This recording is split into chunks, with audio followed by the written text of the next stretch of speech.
Ang mainit na balita ngayon ay ang pagpapatawag sa 18 mga ex-Marines na pinatawag ng NBI at sinamahan ng kanilang mga abogado, at sinama pa dito sila Mike Defensor at ang kanyang asawa para sa isang investigasyon di umano ng National Bureau of Investigation alinsunod sa subpoena na kanilang in-issue. Ang tanong ng taong bayan, may basihan nga ba ang pagpapatawag na ito ng NBI at bakit pumayag ang mga marino, ang mga ex-Marines at ang kanilang mga abogado para sila ay magpunta sa NBI.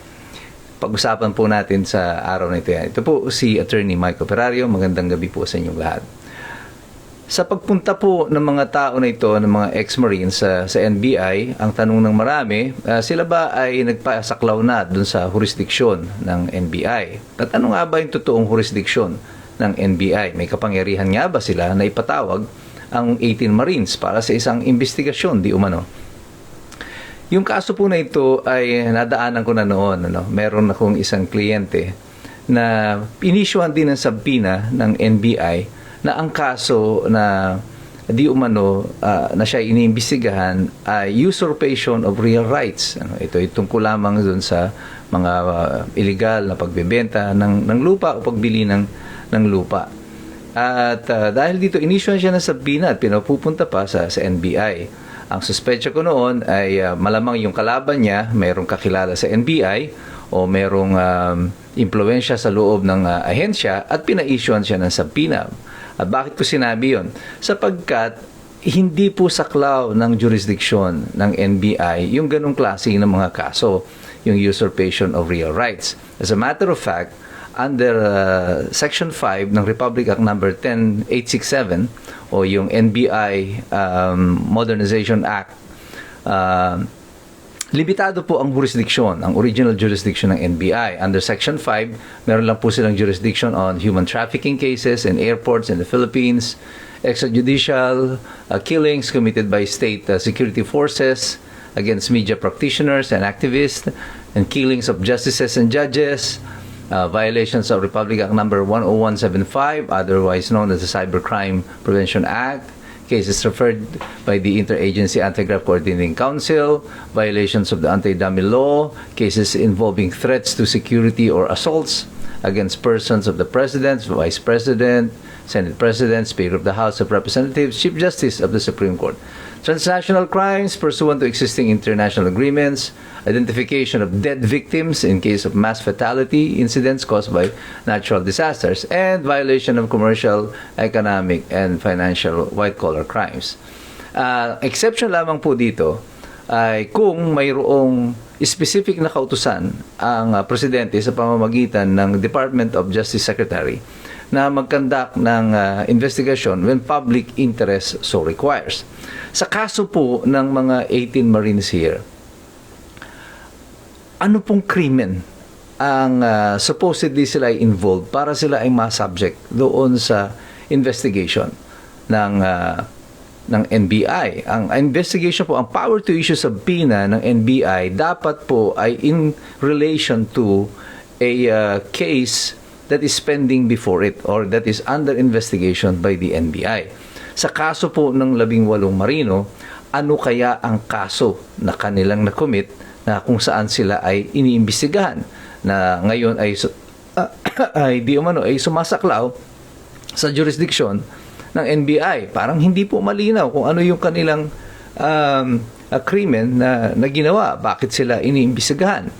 Kung mayroon naman pong krimen na sila ay nagawa, pinagsususpensyahan at sila ay iniimbestigahan, this will be in the nature of a custodial investigation, or investigasyon kaugnay sa anumang krimen na kung saan tama si Attorney Topacio na pwedeng i-invoke ng mga marino ngayon at ng iba pang mga pinatawag ng NBI yung kanilang right to remain silent. Kaya itong investigasyon ng NBI, apparently, ang purpose nito, I think malinaw ito sa lahat ng mga Pilipino. Kahit na yung kumakampi kay BBM o sa administrasyon at yung mga laban sa administrasyon, lahat malinaw sa kanila na ang purpose ng investigation na ito is to harass yung mga 18 witnesses. At yung 18 witnesses na ito na nagsasabi na mayroong katiwalian na nangyari doon sa distribution o yung mga kickbacks tungkol dito sa flood control projects. At kaugnay nito, meron pang hiwalay na supposedly investigasyon ang ombudsman. At ang iimbestigahan, hindi yung aligasyon doon sa affidavits ng 18 marino. Ang iniimbestigahan, kagaya ng ginagawa ng NBI, yung mga testigo, yung mga nagsasabing may katiwalian nangyari. At dito nga po sa Pilipinas, kakaiba, no? Kung sino yung mga nagrereklamo, o sino yung mga testigo, sila yung iniimbestigahan. Ayon nga sa isang post, an old quote, kapag daw sa isang lugar ang mga nagsusumbong ng krimen ang iniimbestigahan at hindi ang mga kriminal, alam mo na yung nasa gobyerno ay siya ring mga kriminal. Sa sitwasyon po na ito, parang hindi na maitatanggi ng pamahalaan na ang kanilang ginagawa doon sa mga nagtitistigo laban kay BBM, laban sa administrasyon, ay siyang patuloy na ginigipit. Nag-umpisa ito nung magsalita si Diskaya, ang mga Diskaya, laban kay BBM. At sa administrasyon, actually, yung mga Diskaya, hindi pa nga binanggit si BBM. Ano? Nakarating pa lang sila hanggang kay Martin Romualdez. And then, boom! Nagpalit ng liderato ng Senado.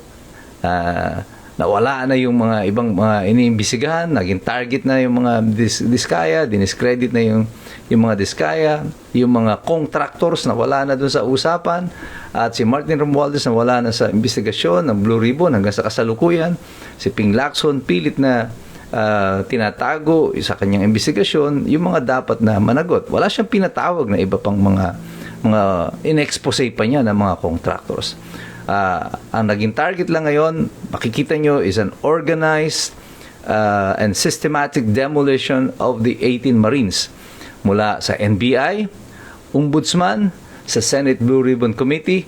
Ang target nila lahat yung kredibilidad ng 18 testigo. 18 testigo na nagsasabi na mayroong katiwalian. At imbis na imbisigahan yung kanilang sinisiwalat na katiwalian, ang iniimbestigahan yung mga nagtitistigo. Obviously, para sa maraming mga tao, sa aking opinion, at sa opinion ng marami na nanonood, ang stratehiyang ginagawa ng pamahalaan ay ini-intimidate ang mga witnesses, pati na nga yung abogado na nagnotaryo lang ng apidabit ng mga tao na ito ay kanilang hinaharas, pinatawag di umano sa isang investigasyon to validate, pero that is already a form of harassment. Just to tell the world, all the lawyers, pati mga abogado, mga notaryo publiko, pag dumaan sa inyo ang isa pang kaso na kagaya nito, huwag nyo na itong nonotaryohan. Otherwise, iimbestigahan namin kayo. Kaya ngayon, aking sinasabi sa inyo, noon pa, hanggang sa kasalukuyan, ito ang aking sinasabi. Sa aking opinion, sa aking sapantaha, sa aking pagmamasid, ang demokrasya natin is in peril. Nasa bingit ng alanganin ang demokrasya ng ating bansa.